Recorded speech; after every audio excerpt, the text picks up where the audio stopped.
sont lâchés sur le karting de Stricourt. Bienvenue si vous nous rejoignez pour cette nouvelle confrontation de la catégorie qui verra s'opposer les groupes C contre D. La catégorie junior avec tous les pilotes âgés entre 12 et 15 ans. Et la grille de départ. Sacha Van Pattebosch en pole position, le leader et vainqueur de la manche de Mariembourg en ouverture au mois de mars. Luca Orsica à ses côtés.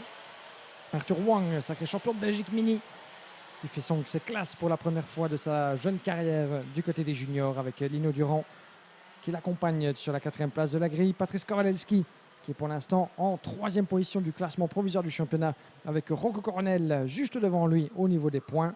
La bagarre plus que serrée pour cette deuxième confrontation de la saison. Charlie Glum et Alexis Constant sur la 4e ligne de la grille de départ. Alexis Constant qui a le vent en poupe depuis son excellent résultat, la victoire lors de la deuxième manche de Yamé Euro Series sur le karting des fans il y a quelques semaines de cela. Puis nous avons juste derrière eux Jan Mulders et Eden Spanswick, Jan Elder et Raphaël Dow, Moritz Moore et Nils Lolor, suivi de J.C. Bennett, Manuel Charbonnier, Sébastien Serezov, Kenneth Van Moerker. Puis nous avons Merle Taylor, Fares Jalil, Raphaël Boulard, Luc Veuk, Rins Vos et Pepin Steiger. Un total de 24 pilotes. Et un de ceux qui connaît cette piste de Ostrico particulièrement bien, c'est Manuel Charbonnier, l'ancien pensionnaire de la catégorie mini. Première saison en junior pour celui qui a fait ses classes sur le karting d'Ostricourt. On repart pour un tour.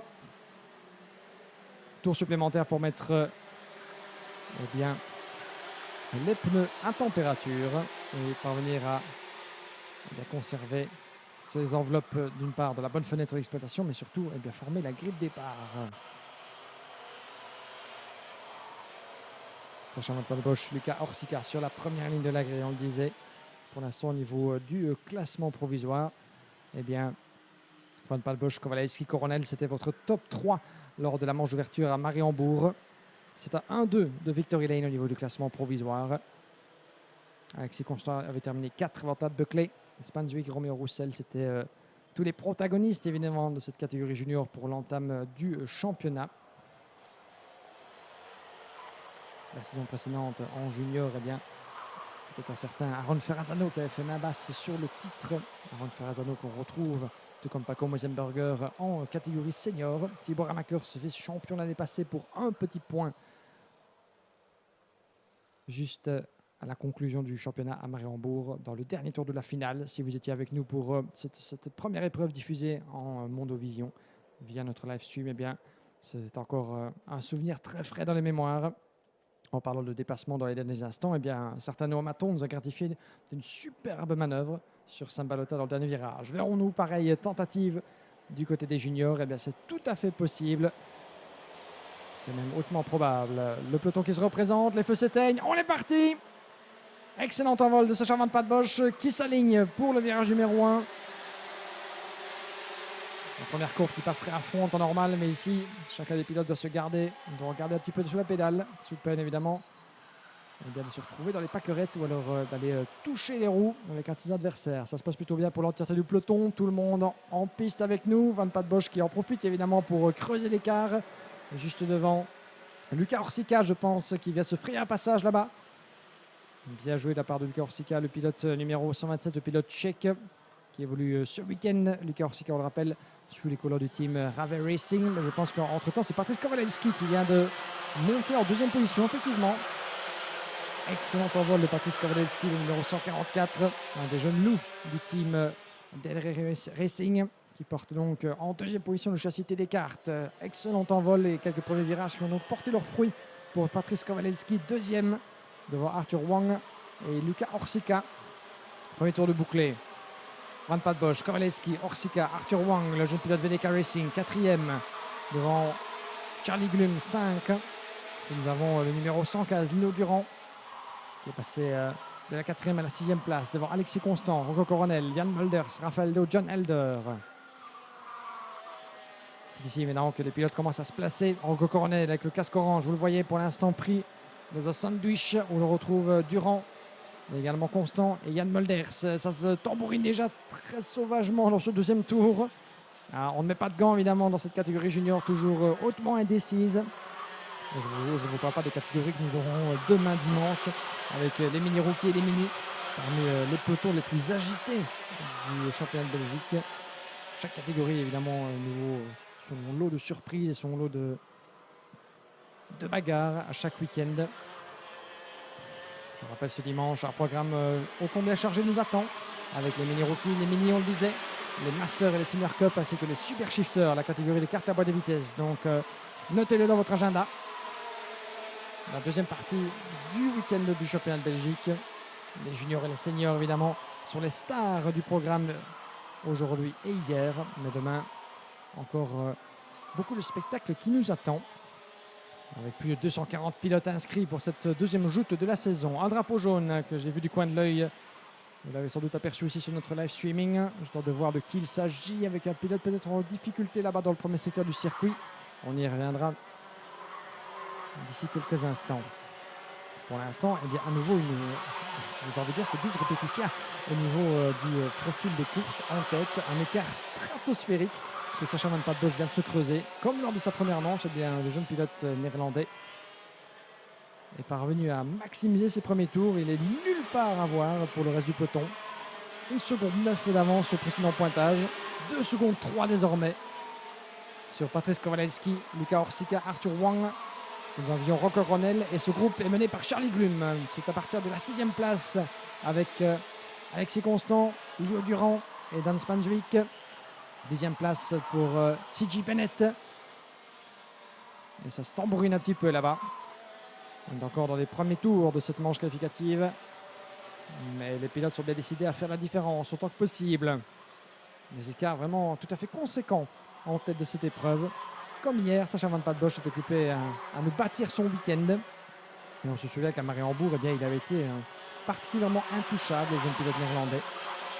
Sacha Van Papenburg, un peu plus impressionnant évidemment, qui avait terminé 6e du championnat de Belgique en 2022.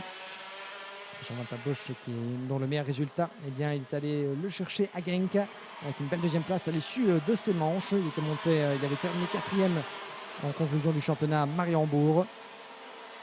Il a commencé cette saison par une première victoire à ce niveau pour Sacha Van Papenburg. Ça fait maintenant quelques saisons qu'il nous habitue à des performances de haut vol, le jeune pilote néerlandais. Et attention à la corde du 3e virage sur le numéro 134 qui vient de se faire doubler, semble-t-il, ou 154, c'était Charlie Glum qui vient de concéder une position à Edan Spanswick. On va attendre la confirmation du dépassement initié là-bas. Alors que vous avez à l'image, eh bien, deux de nos faiseurs d'images préférés, Simon Mirguet et Michael Lenders, qui sont avec nous au Stricourt, comme à chacune des manches du championnat de Belgique, et qui se font les jambes, qui se font les mollets à arpenter le circuit pour vous capturer les plus belles images et les plus beaux dépassements de chacune de ces manches et de chacune des catégories.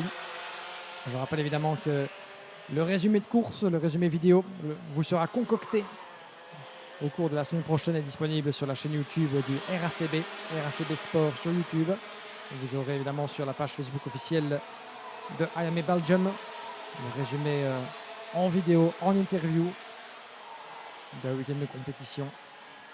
Un nouveau format qui a d'ailleurs été introduit cette saison pour le championnat de Belgique. D'habitude, eh bien, nous vous concoctions un résumé vidéo de 4 à 5 minutes par catégorie. Et bien, cette fois-ci, vous aurez le tout condensé en 12 et 15 minutes. Un format qui se veut plus interactif, plus nerveux, plus frais aussi sans doute, et qui vous permet de vivre eh bien, en condensé toutes les actions principales d'un week-end de compétition de la IAME Series Benelux. En plus de ça, en complément bienvenu, évidemment, je vous rappelle que toutes les finales et toutes les manches que vous voyez pour l'instant eh bien, sont dûment enregistrées par notre partenaire de live streaming et sont toutes disponibles chaque jour sur la chaîne YouTube de la IAME Series Benelux. Voilà pour les rendez-vous, voilà pour ne rien manquer de l'action en piste. Si vous n'avez pas l'occasion d'être en live avec nous durant ce week-end, eh bien, vous aurez toujours l'occasion de vous rattraper, de revoir une manche que vous auriez manqué, de rattraper une finale, ou alors de vous contenter du résumé. À la corde du virage numéro 3, le 139, beau move là-bas de Edan Spanswick sur Charlie Glum. C'est la bataille pour la 6e place. Spanswick qui reprend cette 6e position au détriment de Charlie Glum. Alors que devant, eh bien, l'écart qui commence un petit peu à bel et bien faiblir entre Patrice Kowalewski et Sacha Van Papenburg. Voilà qui va être intéressant. On était parti sur Un monstrueux écart que Sacha Van Poppel était parvenu à se construire sur les premiers tours. Et Patrice Kowalewski qui revient à moins d'une seconde. On va faire le pointage. Voilà les leaders. 1 seconde 3 désormais. Ce châssis Télécart qui, comme le Pantano, eh bien, fonctionne superbement dans les courbes d'Austricourt. Kowalewski qui a lancé la chasse à Sacha Van Poppel et qui emmène avec lui Luca Orsica. Ça va être intéressant de suivre ce duo. Kowalewski, Orsica. TD Racing contre Ravet. Luca Orsica, le 127 en 3e position. Et qui a pris le bon wagon, évidemment. Il reste dans les échappements de Patrice Kowalewski autant que possible. Parce qu'il sait qu'en travaillant de concert, en travaillant ensemble, ils pourront petit à petit, virage après virage, tour après tour, mettre la pression sur Sacha Van Poppel, qui a senti évidemment la menace. Il n'est pas né la dernière pluie, Sacha Van Poppel. Il a certainement scruté au-dessus de son épaule. Un simple coup d'œil suffit à voir que l'écart a bel et bien fondu dans l'espace de 2 tours. Et il doit répondre évidemment le pilote Victory Lane. On va en avoir la confirmation ou pas à la conclusion de ce tour. Top, et voilà qui repasse devant nous. Au niveau de l'écart, 1 seconde 5. Donc effectivement, Sacha Van Poppel a bel et bien répondu à la menace qui pointait derrière lui. 58,7. C'est le dernier tour. Et c'est le meilleur tour en course d'ailleurs pour Sacha Van Poppel. 1 dixième plus rapide que Kowalewski et Luca Orsica.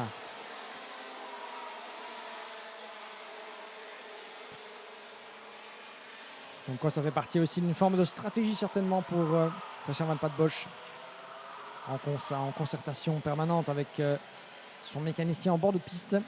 Quelque chose que vous n'avez pas forcément l'occasion toujours de bien voir depuis votre position de spectateur sur notre live streaming.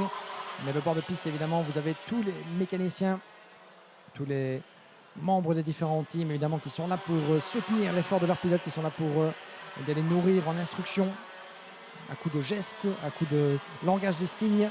On ne peut plus technique parfois, mais ce langage des signes suffit à un déclic parfois, suffit à initier une stratégie, à renverser le cours d'une course. Et bien Sacha Van Poppel nous en offre une très belle démonstration, à mon avis. Conscient qu'il avait un écart plus que conséquent en tête de cette épreuve, il avait réalisé qu'il pouvait se permettre de lever le pied, soulager la mécanique, soulager les pneus évidemment, puisque des pilotes n'ont droit qu'à un nombre limité de trains de pneus entre les qualifications et la finale évidemment. Un train de pneus pour la finale, un train de pneus pour les qualifier tous les manches, un train et demi même devrais-je dire pour ces pilotes de la Yamaha Series Benelux. Il ne faut pas venir à jongler avec ces gommes, parvenir non seulement à les maintenir dans cette bonne fenêtre de fonctionnement, mais surtout les faire durer, sans quoi la performance en ressentira plutôt vers le bas au fur et à mesure des manches. Et à partir du moment où, comme Sacha Van Poppel, vous parvenez à dominer chacune de vos courses et à vous mettre à l'abri de retour de vos adversaires, vous pouvez vous permettre de soulager, de voir venir. Pas trop toutefois, c'est ce qu'on a bien vu avec le pilote néerlandais. Il s'est permis donc de laisser l'écart diminuer jusqu'à près d'1 seconde. Et à partir du moment où ça devenait un petit peu trop dangereux, il fallait réagir. Il nous a claqué le meilleur tour en course et regardez l'écart qui vient de doubler dans l'espace de 2 tours. Donc belle démonstration en tout cas de gestion de course de la part de Van Poppel. Juste devant ces deux-là, Kowalewski et Luca Orsica qui roulent en formation. Ça ne s'attaque pas évidemment. Ils savent tous les deux que la tête de course est inatteignable pour l'instant. Bart Ploeg avec déjà une victoire de manche depuis l'entame du week-end. Luca Orsica aimerait bien évidemment, pourquoi pas, aller chercher cette 2e place dans cet avant-dernier tour. Il a l'opportunité. Bart Ploeg est à portée de main, à portée de volant. Donc évidemment, ça ne doit pas compromettre une course aussi bien gérée en l'espace d'une mauvaise décision. Dernier tour.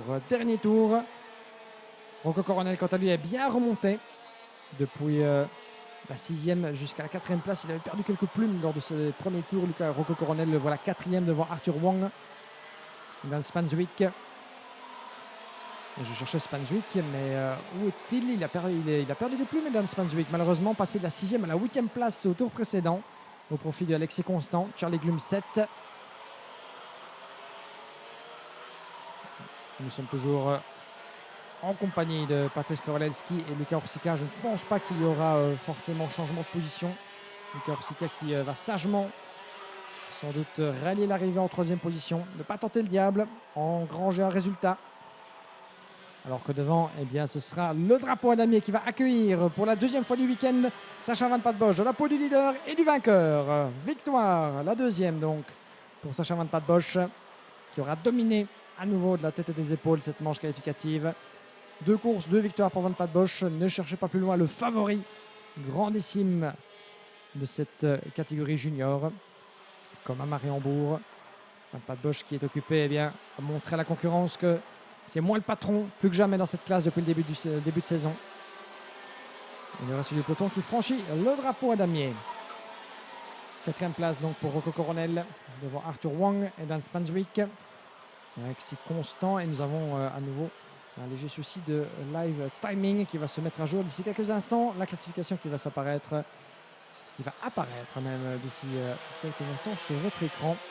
Mais une nouvelle démonstration de ce jeune pilote, Sacha Van Patten-Bosch, victorieux devant Kowalski, Orsika, Coronel, Wang, Constant, Glum, Spanswick, Björn Elder et la 10e place pour Lino Durand.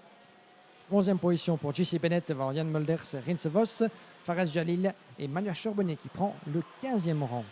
16e place pour Raphaël Deo devant Sébastien Krezov, Kenneth Van Moerkerk ainsi que Nils Lollor, Moritz Mohr, Raphaël Bourlard, Merle Taylor, Luc Voigt et Pepin Steiger. Et pour, je pense, la première ou deuxième fois du week-end, eh bien, tous les pilotes ont rallié l'arrivée. C'est toujours assez rare pour être souligné. Et ça fait plaisir en tout cas de voir 24 pilotes au départ et 24 pilotes à l'arrivée. Pas de casse au terme de cette manche qualificative des juniors.